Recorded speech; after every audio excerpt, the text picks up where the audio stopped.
John Wayne movie, The Man Who Shot Liberty Valance. It says, when the legend becomes fact, you print the legend. So if we're going to tell the legend, we're going to tell it. All right, so let me start with the nickname. You heard Snake, right? That was what Drake kept referring to him. I was speaking one time at the Virginia Beach Sports Club to a room of older gentlemen that likely would have known Coach Drake. I mean, everybody in Hampton Roads knew him. And I mentioned that we had Richard Drake on our coaching staff, and I got met with a bunch of blank stares in the room. And I said, well, surely you all know Richard Drake. And he was the principal at Bayside, Princess Anne, and Crickets. And then finally somebody says, do you mean Snake Drake? I said, yeah. And the whole room, oh yeah, we know Snake. They didn't even know what his first name was. They just knew Snake Drake, right? So pretty quickly, I heard all these people refer to him as Snake every time he would meet somebody that I was around. I asked Coach Drake, how did you come about this nickname? Where does the nickname Snake come from? And he sheepishly said, oh, when I was a young man, I used to play with snakes all the time, and it stuck. Well, several years later, when Johnny Brown came into my life and all of the Granby guys, several of whom are here today, Johnny Brown quickly corrected that version of the story and said he acquired the nickname because he used to steal so many people's girlfriends. That's where he acquired the nickname Snake. Oh. So let's take a peek behind that curtain, because I'd always heard the stories about the Granby guys say all the high school girls had crushes on him when he was a young teacher, and they talked about what a beauty queen Barry's mom was. He married the most beautiful woman in Virginia, and all this stuff. And not very often in his 80s and 90s that I get to see that side of him. But there was a couple times that I'll take you behind the curtain to Coach Drake's ability with women. So we were having a Granby lunch one day at Bubba's, and Charlie, Joe, do you remember this? There happened to be a group of Granby women's alums there that same day. They were having a lunch catching up, and they spotted Coach Drake over with our group, and they came over, and you would have thought they hit the lottery. They were fawning all over him, confessing every crush they'd ever had. One woman was, pawing all over him and telling Coach Drake that when she was in high school, you used to make me so weak in the knees, and she's, all over him. And then she said, well, matter of fact, you still make me weak in the knees. But the most amazing thing that I ever saw in terms of his ability with women was we were at Latasha Colander's induction into the Hampton Roads Sports Hall of Fame. And there was a woman there that Coach Drake was, I think, 90 or 91 at the time. There was a woman there that I think was in her early 80s, but she didn't hardly look a day over her 60s. And you could tell she was a beautiful woman who had taken care of herself, and her husband was with her. And right in front of her husband, she is just pawing all over Coach Drake, holding his arm, flirting with him like something I had never seen before. And pretty soon she left to go sit at the table, and we went to sit at ours, and I told Coach, I said, she was kind of forward with her husband standing right there and everything. And Coach said, her husband is deep into dementia. He said he doesn't know where he is right now, let alone what's going on. So after the dinner is over, we're getting ready to leave, and she comes back up, and she's, giving him a hug. Oh, it's so great to see you. Oh, you look so good. And she's touching on him. And Coach Drake did maybe the most alpha male thing I've ever witnessed in my entire life. Right out of a Humphrey Bogart movie, he hooked his arm around her waist, pulled her right into his chest, put his head right in her ear, and I thank God to this day I was on the side of him where his head was, and I could hear what he said. He said into this woman's ear, he said, when your husband passes away, the first phone call you get is going to be from me, and it's not going to be to pass on my condolences.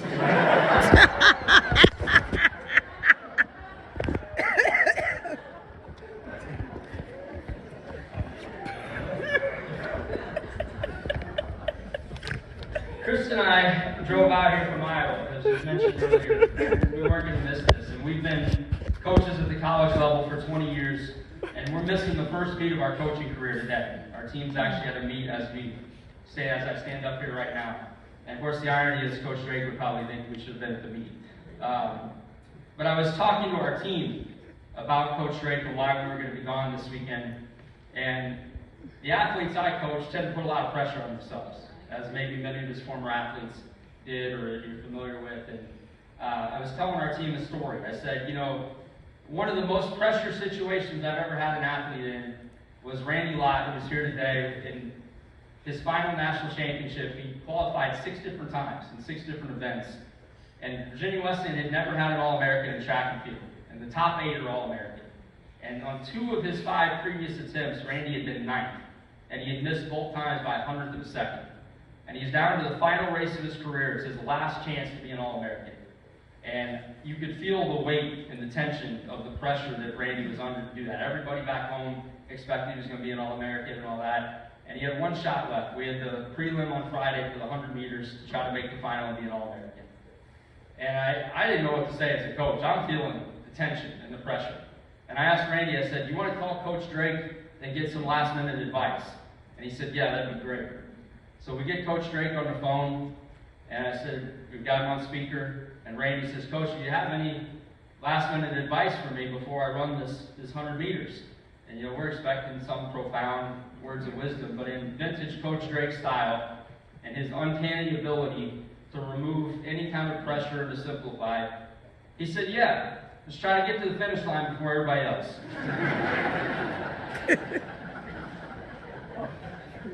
He had that unbelievable ability to disarm the pressure of the situation, to keep it simple, right? His track and field advice was always so simple, it was brilliant.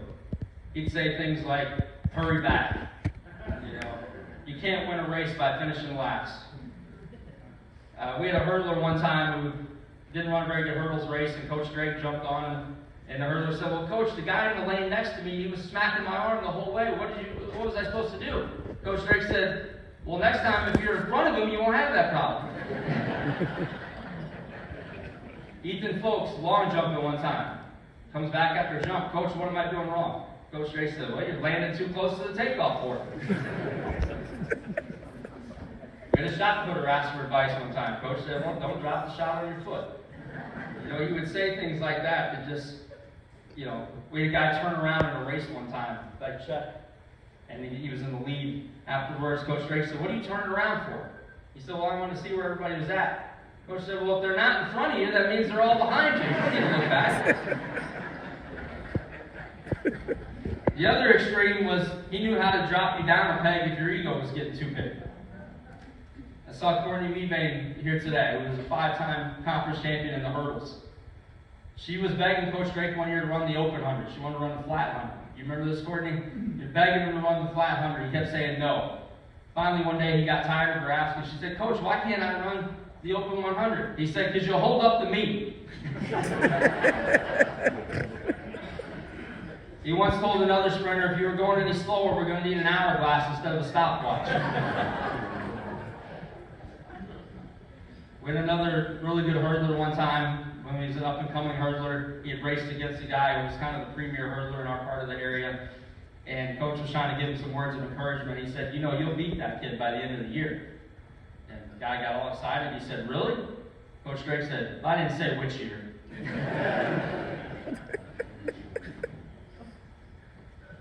He told another sprinter, you did good. You made it back before dark. Another sprinter, well, they didn't have to turn the lights on for you. These were the kind of things he could do to keep you humble. So here's a list of Coach Drake's greatest hits, some of which are on the Facebook page. If you haven't been on there, there's some treasures on there. He leaned over to Krista one time and told her that one of her women was developing Dunlap disease. Krista said, what's that? He said her stomach Dunlapped over her shorts. Another point, he gave us a lecture that track and field is all physics, and speed is directly proportionate to the inverse of the mass of the ass. We had a thrower one time asked Coach Drake, what's the quickest way to lose 10 pounds? Coach said, work on your push-aways. He said, push-aways? Take one helping and push away from the table.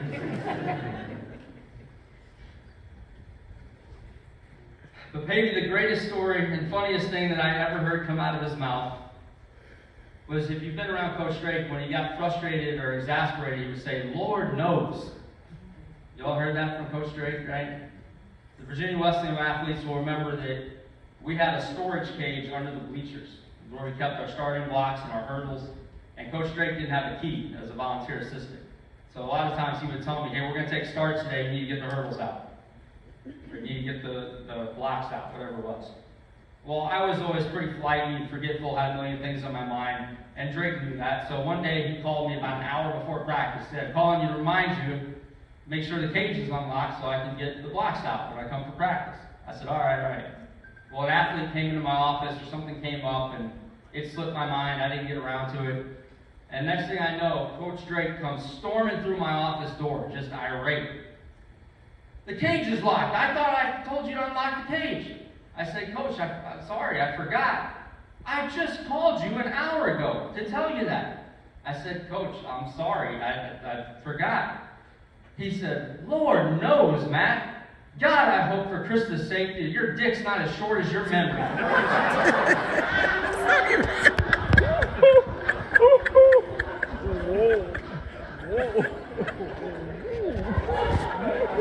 I wanted to laugh so hard, but he was so upset that I didn't want to miss that.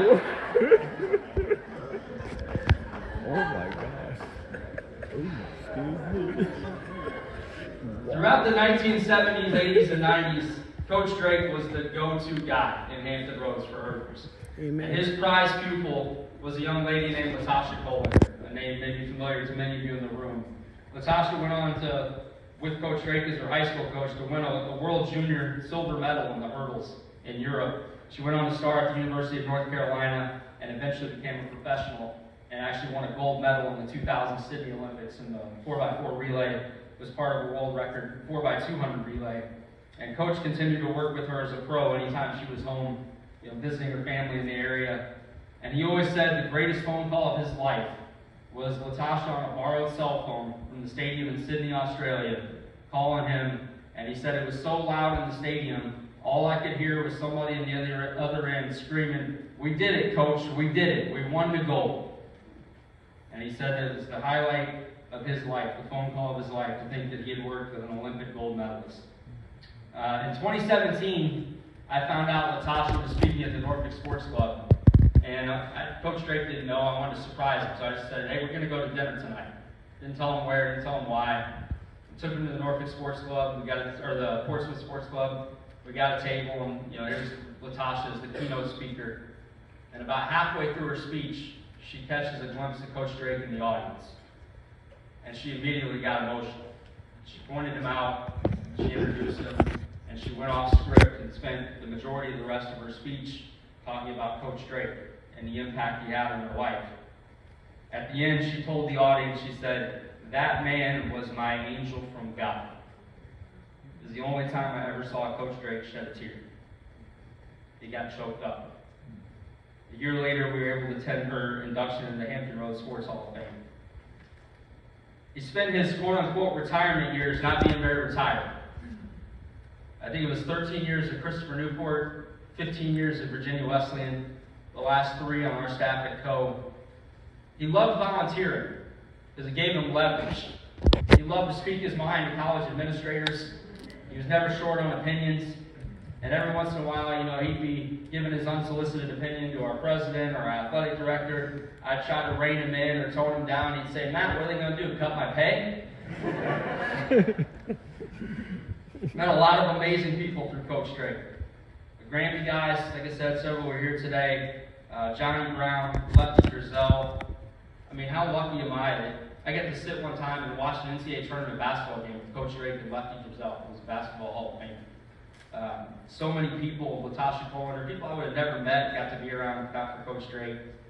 He knew everyone, and it seemed like he'd coached everyone, right? And his memory was uncanny. Yes. It was not uncommon for us to be at lunch or dinner, and a stranger would walk up and say, "Coach Drake, do you remember me? You were my principal at Princess Anne or Bayside, or you coached me at Granby or wherever." And Coach Drake and Johnny Brown both had a line they loved to use when that happened. They would say, "Remember you? Hell, I spent the last 30 years trying to forget you." While all that was fun, the thing was that he made me a better coach and a better person. And I know he did for Krista as well. He was never bashful about his opinion and never afraid to challenge me. He would often ask me, "Why the hell are you doing that?" Whether it was a workout or something to practice, always give his unsolicited opinion. I learned very quickly to be able to defend everything that we were doing and justify it, because he was going to come at me with the reason, what's the reason, what's why, this is how I would do it. Even to this day, I start every practice explaining the purpose of the workout, why we're doing it, because Coach Drake made me a better coach that way. But don't worry, I still do a lot of things the way Coach Drake did and the way he taught. You know, none of his humor was better than his self-deprecation, especially about his age. One year we were at the Colonial Relays, and another coach came up and joked him and said, "Coach, isn't it true that you were part of the first track and field meet ever, all the way back in the Bible with Moses?" Coach, ever with the quick wit, never even hesitated. He said, "Oh yeah, Red Sea Relays. It was a little sandy, but we got the stick across." At that same meet, one of the meet officials reminded Coach Drake that he used to be the official starter at the Colonial Relays many moons ago. And Coach Drake joked that it was so long ago he started the races with a bow and arrow. There was also a soft side to Coach Drake that a lot of people didn't always get to see. You know, he challenged Krista just as much as me when it came to coaching stuff. I always said the only difference was he felt bad when he did it to Krista. Afterwards, he would often bring her strawberries from his farm on Knott's Island as a peace offering for having been hard on her. And if it was out of strawberry season, he would carve a duck decoy or other some decorative item, that many of which we have in our home, in our yard as decorations. He always affectionately referred to her as the Queen, right? Even in our last phone call, a few weeks before he passed, he ended it the way he ended hundreds of before. "Say hello to the Queen for me." That was Krista.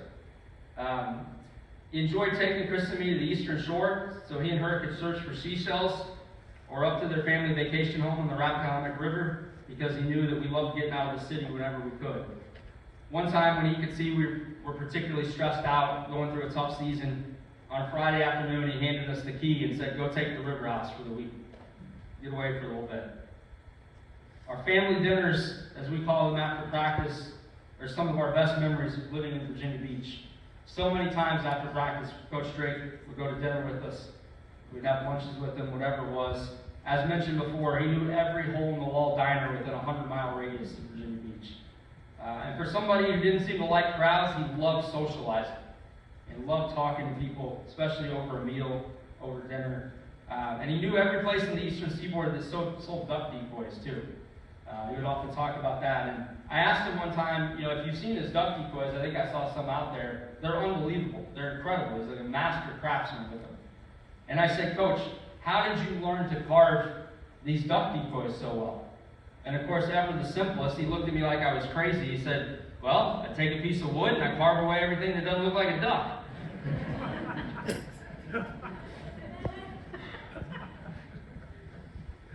I thought sure that Coach Drake would die at a track practice or a track meet. I really honestly thought that would be his destiny. And every year as coaches, they would make us go through CPR training in case something happened to your athletes. I'd always be paying extra attention because I was afraid something would happen to Coach Drake at a practice.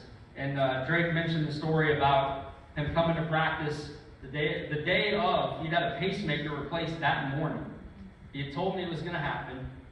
And then I wasn't expecting him to be there, but lo and behold, he shows up at practice in the afternoon. I said, "Coach, what are you doing?" "Well, we got practice." I said, "Well, how are you feeling?" He said, "Miserable." I said, "Well, why don't you go home?" He said, "If I'm going to feel miserable, I'd rather feel miserable at track practice than sitting at home doing nothing." That was his mentality. That was his attitude. He coached for 73 years. Think about that.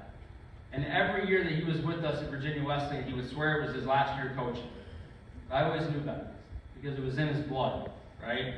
And every year he said, "This is my last year. I'm not doing it again next year."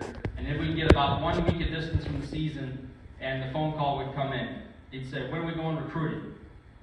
And he would go with me to try to find the next group of hurdlers he was going to coach. "When are we going recruiting?" When he finally moved to Richmond, and it was time for him to lose his independence, so to speak, and move into the retirement community, and knew that was going to break him if he wasn't getting to coach. And we missed like crazy having him on our staff. And God bless our athletic director. We went to him and we told him our history with Coach Drake, and we said, "We want to do a lifetime contract because we want this man to be able to coach to the day he dies, and we want him to do it on our staff." And our athletic director agreed, and we actually signed a formal contract to be a lifetime volunteer assistant for us. And he honored that contract right up to the very end. And Steve was saying, he would always say, when do you send in the tapes? He always called the videos tapes, that we would send them over our herders. Coach had been in hospice care since shortly before Christmas. And in our last conversation with him on December 28th, his biggest concern was apologizing to us for not getting to the tapes. He was so distraught that he had put us off a couple weeks. I said, Coach, you got to concentrate on getting better. I said, you're going to mess around and damage your image of being immortal. Because I'll be honest, there's a lot of people in this room, I think, that truly thought that man was immortal. He assured me that he would get better soon. And it might be the only time in his life that he didn't live up to his word. Kristen and I's coaching philosophy has always been, we build winners in life. The athletes that are sitting in this room today are testaments to that, and the fact that it's not a cheesy punchline. But Coach Drake did that for us as coaches. He made us better. He taught us life lessons. When things weren't going well at times, he never let us wallow in pity or feel sorry for ourselves. He was our rock and our pillar of stability. So many things that happen with athletes that we might have taken personally or thought we were failing because of, he'd seen it all. It happened to him multiple times through his career. Having that perspective and that insight was so helpful to us. He brought a military leadership style to our team and our culture and a can-do mentality to both our teams and our life. And he taught Kristen and I life lessons that made us better as coaches and made us better people. And there's no way to measure the impact that he had on so many people during a 73-year coaching career. It's not hyperbole that you could make the case that he has impacted through a ripple effect potentially millions of people. When you think about how many thousands of athletes he's coached, who've gone on to coach other athletes, have gone on to run businesses where they've used his life lessons with their employers and the people under their leadership, to the people who've raised their kids with the same life lessons and values that Coach Drake taught them. I don't think that's exaggerated to think that he could have touched a million lives directly and indirectly. One of the greatest lessons he taught me was a dog named Coach. I shared this with Barry over text message. It's a cautionary tale he told me when I was a young head coach. He said, I had a dog named Coach one time.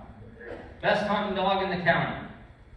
He said he could track a scent like you wouldn't believe. He could chase anything. He could go retrieve anything he saw. He said he went on like that for years. But then he said one day a neighbor came over and wanted to borrow Coach to go hunting. And I said, nah, you don't want him. He's not good for nothing anymore. He won't track, he won't chase, he won't retrieve. And the neighbor said, well, what happened to him? Coach said, well, a while back, somebody called him head coach. Now all he wants to do is sit on the porch and bark at the other dogs.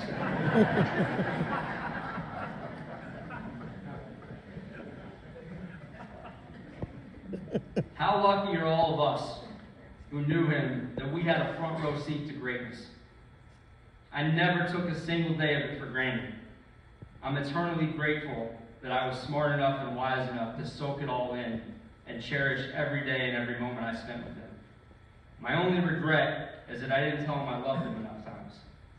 Coach wasn't the most touchy-feely, emotional kind of person, but Lord knows Kristen and I love him.